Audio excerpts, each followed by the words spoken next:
Praise the Lord. ന്യായാധിപന്മാരുടെ പുസ്തകം 6-ാം അധ്യായത്തിന്റെ 6-ാം വാക്യത്തിൽ മിദ്യാന്യരാൽ ഇസ്രായേൽ മക്കൾ ഏറ്റവും ക്ഷയിച്ചു തുടങ്ങി. ഇസ്രായേൽ മക്കൾ ദൈവത്തോട് നിലവിളിപ്പാൻ തുടങ്ങി.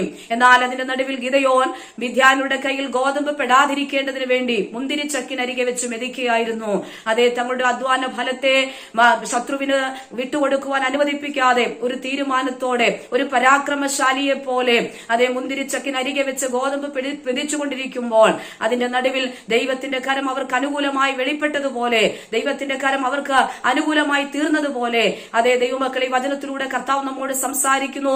ഗിദെയോനെ പോലെ ഒരു തീരുമാനത്തോടെ മുന്നേറുവാൻ നമുക്ക് കഴിഞ്ഞാൽ ശത്രുവിന്റെ കരങ്ങളിൽ നമ്മുടെ നന്മകളെ വിട്ടുകൊടുക്കത്തില്ല എന്നുള്ള ഒരു പ്രാർത്ഥനയും തീരുമാനവും ഉപവാസവും വിശ്വാസവും ഒക്കെ നമ്മുടെ ജീവിതത്തിൽ ഉണ്ടാകുമ്പോൾ അതിന്റെ നടുവിൽ നമ്മുടെ ദൈവത്തിന്റെ കരം നമുക്ക് അനുകൂലമായി പ്രവർത്തിപ്പാനിടയായി തീരും. ദൈവം നമുക്ക് അനുകൂലമെങ്കിൽ പ്രതികൂലമാര് ഈ വചനങ്ങളാൽ കർത്താവ് അനുഗ്രഹിക്കുമാറാകട്ടെ.